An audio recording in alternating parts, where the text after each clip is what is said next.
سلام بچه، حالتون چطوره؟ من زیرو هستم، به دومین ویدیو چنل خوش اومدید. خب من امروز موضوع ویدیو در مورد اتاقه. یعنی چی در مورد اتاق؟ الان بدون من چند وقت پیش رفتم تو سایت تورو، یه دستگاهی رو سفارش دادم که بسیار وقتی اونجا دیدمش نظر منو جلب کرد. حالا به نظرتون چه دستگاهی؟ امروز اون دستگاه رسیده و میخوایم با هم آنباکسش کنیم و آخر ویدیو بفهمیم چه شکلیه، چه جوری عمل میکنه، چه عمل کرده‌ای داره، چه کارایی میکنه. خب حالا با هم میریم ببینیم این چه عمل کردیدا. بچه ها من اینو گذاشتم اینجا، بریم وصلش کنیم چه جوریه دیگه.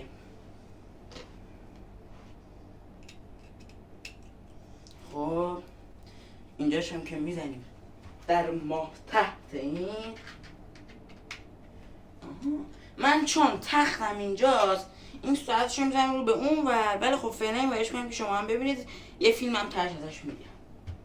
خب من اینو میزنم، بذار از این گشادش کنم، اینو میزنم اینجا، روشن شد.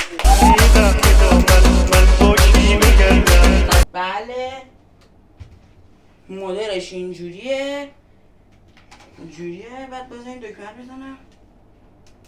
اوه فکر کنم تو شب خیلی قشنگ‌تر باشه.